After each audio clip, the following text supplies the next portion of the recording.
सभी में अच्छाई है और बुराई भी है पुत्र। युद्ध तो विचारधाराओं का होता है। व्यक्ति अपने पराक्रम पर, अपनी क्षमता पर विश्वास कर युद्ध करता है, और जब उस विश्वास को क्षति पहुंचती तो सब कुछ निरर्थक प्रतीत होने लगता है। किंतु आपसे पराजित होकर भी लोहितांग क्यों नहीं समझ रहा? उसे अपनी स्वतंत्र इच्छा का उपयोग कर उचित मार्ग पर चलने का प्रयास करना चाहिए।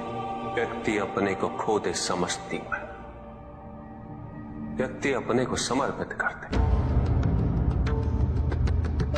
छोड़ दे अहंकार को, तो भ्रम की इच्छा ही पूर्ण होती है, और अभी भी वही फलित हो रही है। ऐसा नहीं है कि हम उससे भिन्न फलित करा लेंगे, लेकिन व्यक्ति भिन्न फलित कराने में लड़ेंगे, टूटेंगे, नष्ट हो। एक नदी में एक बार बाढ़ आ गई पुत्र। दो छोटे से तृण उसमें बह रहे थे, और उसमें से एक नदी में तिरछा पड़ गया, और वो बाढ़ को रोकने का प्रयास कर रहा था। वो अत्यंत ऊंचे स्वर में कह रहा था कि नदी को आगे नहीं बढ़ने देगा। यद्यपि नदी तो बस बढ़ती ही जा रही थी। वो फिर ऊंचे स्वर में यही कह रहा था कि मैं इसे अवश्य रोकूंगा, यद्यपि रोक नहीं पा रहा था। नदी को तो उसके संघर्ष का कुछ भी पता नहीं चल रहा था, किंतु नदी को उसके होने या ना होने से क्या अंतर। उस कण के लिए तो यह अत्यंत महत्वपूर्ण था। उसका जीवन तो संकट में था।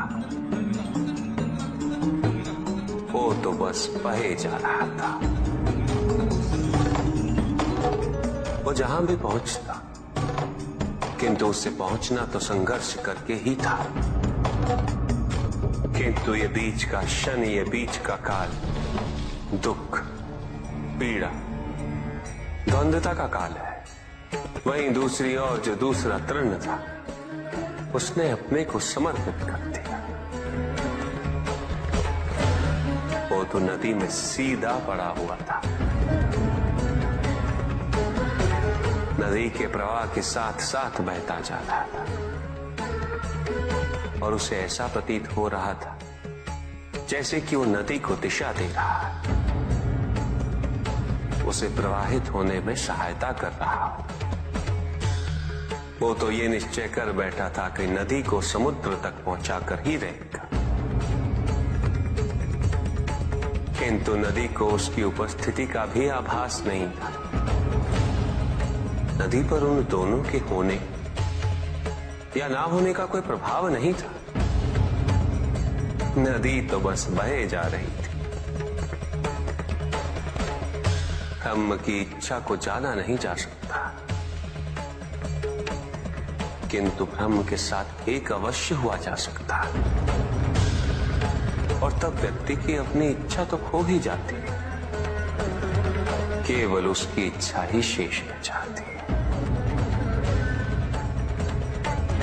लोहितांग को अपनी आगे की यात्रा पूरी करने हेतु अत्यंत महत्वपूर्ण निर्णय अवश्य लेने होंगे। केवल उसके अहंकार को, अपितु उसके आत्मसम्मान को भी क्षति पहुंची। जहां से इस युद्ध का अंत हुआ है, वहीं से लोहितांग के अंतर युद्ध का आरंभ हुआ है, और जो भीतर पराजित होता है, उसे हर दिशा में केवल पराजय ही दिखती है।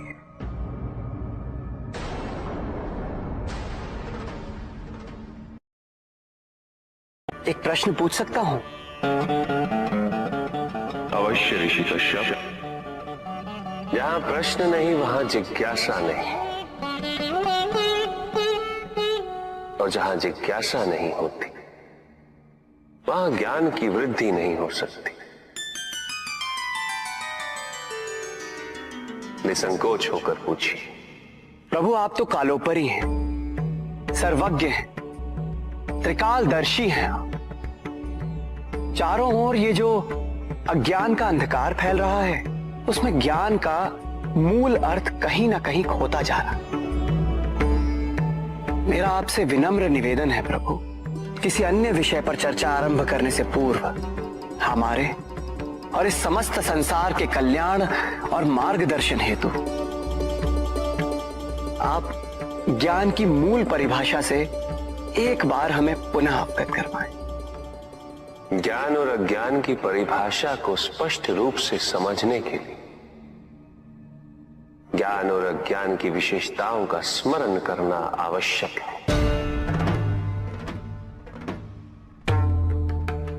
जिसके कारण स्वार्थ, विनाश, क्रूरता, अशांति और भय में वृद्धि हो, वह अज्ञान है।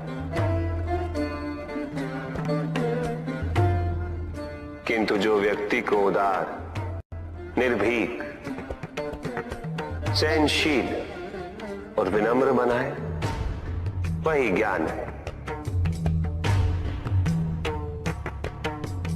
अज्ञान की शक्तियां दुरुपयोग करने हेतु प्रेरित करती हैं, किंतु जो अपनी शक्तियों और अपने सामर्थ्य के प्रति अपने उत्तरदायित्व को समझाए, जो न केवल अपने अपितु अपने से पहले संसार के उद्धार हेतु प्रोत्साहित करे, वो ज्ञान है। ज्ञान का मूल उद्देश्य ही परोपकार है, सृजन है। दूसरों की भावनाओं को समझना, उनका आदर करना, यही ज्ञान है। क्योंकि ज्ञान हमें न केवल अपने अपितु दूसरों के दुख और सुख के प्रति भी संवेदनशील बनाता है। किंतु जो दूसरों की भावनाओं का अनादर करे, उसे ज्ञान की श्रेणी में कैसे रखा जा सकता है? अज्ञान के कारण व्यक्ति सांसारिकता में बंधता जाता है, मोह माया में उलझता जाता है। अज्ञान परम सत्य से दूर ले जाने का मार्ग